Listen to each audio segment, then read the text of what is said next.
El Señor esté con ustedes. Lectura del Santo Evangelio según San Lucas. En aquel tiempo Jesús dijo a la multitud: nadie enciende una vela y la tapa con alguna vasija o la esconde debajo de la cama, sino que la pone en un candelero para que los que entren puedan ver la luz. Porque nada hay oculto que no llegue a descubrirse, nada secreto que no llegue a saberse o a hacerse público. Fíjense pues si están entendiendo bien, porque al que tiene se le dará más, pero al que no tiene se le quitará aún aquello que cree tener. Palabra del Señor. Gusta sentarse un momento. El Evangelio de hoy nos habla de la importancia del testimonio. Nosotros somos luz que tenemos que iluminar. Y nuestro Señor muy claramente, usando las costumbres de su tiempo, dice: nadie enciende una vela y la tapa con alguna vasija. Sería absurdo. La vela es para que ilumine, alumbre. Sería absurdo taparla. O la esconde debajo de la cama. ¿De qué serviría la vela debajo de la cama? Sino que la pone en un candelero para que los que entren puedan ver la luz. Así se usaba en las casas de los judíos en tiempos de nuestro Señor. Se ponían lámparas de aceite, generalmente todavía hay unas lámparas de barro, de aceite, y las ponían en la parte alta de la casa para que alcanzara a alumbrar. No había luz eléctrica pues en aquel tiempo. Entonces dependía mucho para ver, para limpiar, para todo, dependía mucho de la iluminación de aquella lámpara, de aquella vela. Entonces nuestro Señor dice que también nosotros tenemos que alumbrar, tenemos que iluminar la vida de los demás. Sobre todo con nuestra vida diaria, con el testimonio. Si se necesita hablar, hablaríamos, pero sobre todo es con la vida.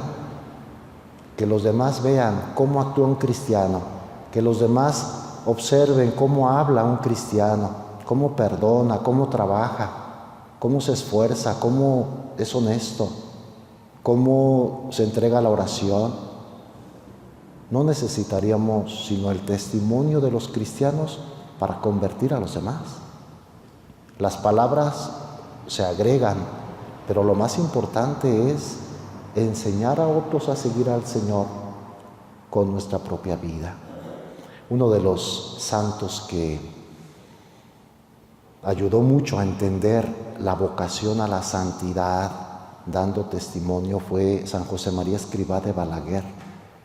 Su carisma fue ese, santificarse en el trabajo diario. Y él decía, San José María, acabo de leer un comentario de él, él decía: a mí no me digan que alguien es buen cristiano, que ora mucho, pero luego no es buen zapatero. Su oficio es zapatero y si descuida el aprender bien su oficio, ejercerlo, no puede ser santo, no puede ser cristiano, aunque ore mucho. Si no vive, si no se santifica en su propia profesión, no está alumbrando a los demás. Y eso lo podemos aplicar a cualquier estado de vida.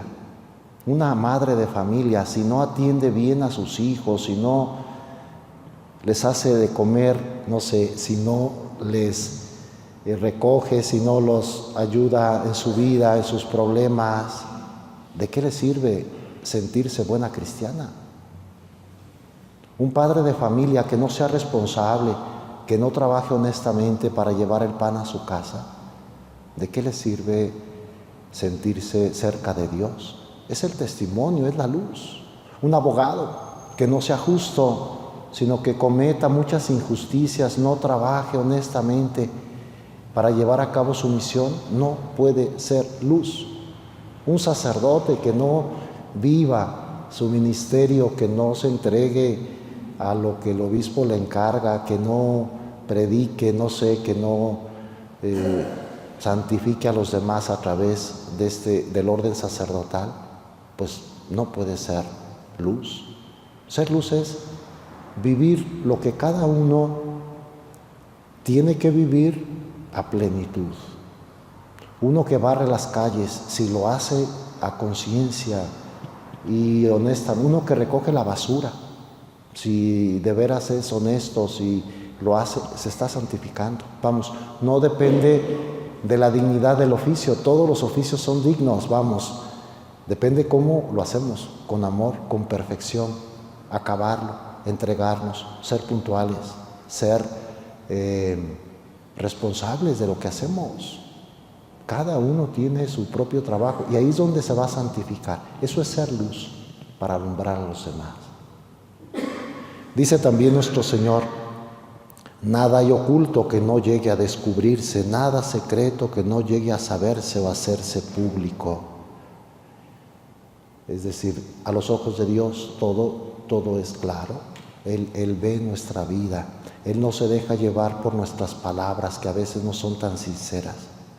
Él nos conoce y por Él vivimos, para Él vivimos. Entonces, a ponerle mucho amor a lo que hacemos, ponerle esa gota de entrega, de santidad a cada acción que hacemos, cada gesto, cada trabajo, cada pensamiento. No hay nada oculto que no llegue a saberse, a descubrirse.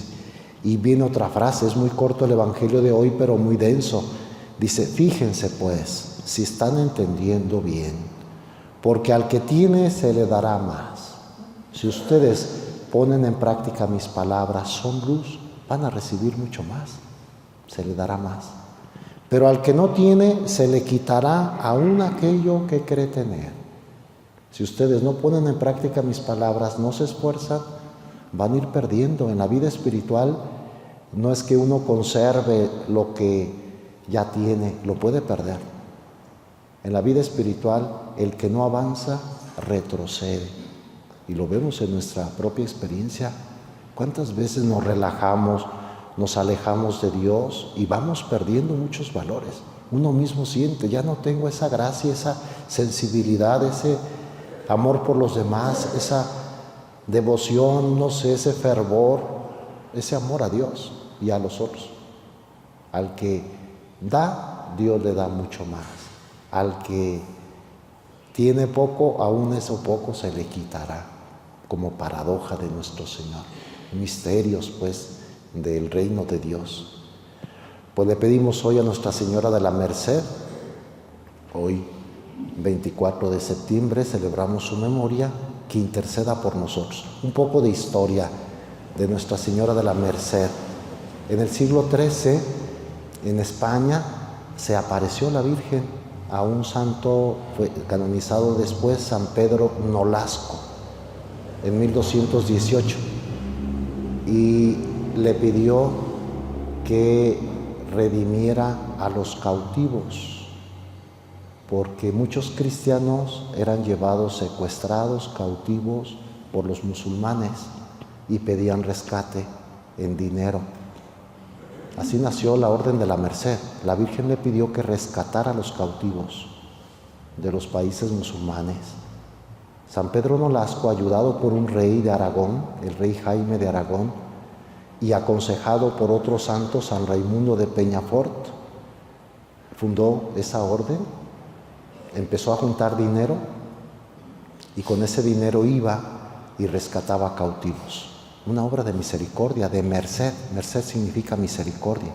Por eso se le dio el nombre de la Merced. Y algunos mercedarios, no solo con dinero, cuando no tenían con qué rescatarlos, se ofrecían ellos para salvar la vida. Los redimían con su propia vida. Deja a este esclavo y yo me quedo en su lugar como esclavo. Entregaban su vida tal cual como nuestro Señor, un acto de amor, apoyado siempre por la Virgen de la Merced. O sea, inspirados, un amor muy grande por los cautivos. Y así nació la Orden de la Merced, los mercedarios que siguen existiendo en México, también hay, y en muchas partes del mundo, mercedarios. Su labor es ayudar a rescatar a los cautivos. Ahora ya no hay cautivos con los musulmanes. Ahora el carisma se enfoca más a rescatar a los cautivos de adicciones, a los presos, ayudan mucho, a los que no son libres. Todos necesitaríamos ser liberados. A los que no son libres, a los que estamos sujetos a las pasiones desordenadas, al pecado en realidad, todos necesitamos ser redimidos. Hoy le pedimos a Nuestra Señora de la Merced, una advocación muy querida en nuestra patria. En México, Ciudad de México, se venera mucho y hay lugares que reciben el nombre de la Merced y muchas mujeres llamadas Mercedes. Aquí en Guadalajara, como decía, tenemos como un santuario en el mero centro de la ciudad donde se libera a los pecadores, se confiesa. Siempre hay confesores, va gente de toda la ciudad. Las misas es hora tras hora, todo el día. Muchos sacerdotes, ahora hasta nuestro señor obispo Miguel Romano, ahí está, ayudando, celebrando, confesando. Y otros sacerdotes, generalmente de más edad, se van a ejercer su ministerio pastoral a la Merced, aquí en el centro de la ciudad. Hoy pedimos por ellos. Cuando ustedes vayan a la Merced, se darán cuenta que es un templo muy bello, muy arquitectónicamente bien hecho, remodelado y con muchas pinturas alusivas a la Merced, algo que a veces uno no se fija, llega, pero si van con calma, grandes pinturas bellísimas sobre San Pedro Nolasco, por ejemplo, viendo a Nuestra Señora de la Merced, sobre San Raimundo de Peñafort, imágenes que recuerdan a los cautivos que van siendo liberados gracias a esos hombres de hábito blanco que son los mercedarios. Todo hace alusión y pues se ora a la Virgen ahí todos los días intensamente para que Dios nos haga libres. Nuestro Señor ya nos redimió con su cruz, la Virgen colaboró en esa redención y nos sigue liberando. Recordamos pues con mucho afecto hoy esta advocación mariana, que Nuestra Señora de la Merced interceda por nosotros. Que así sea.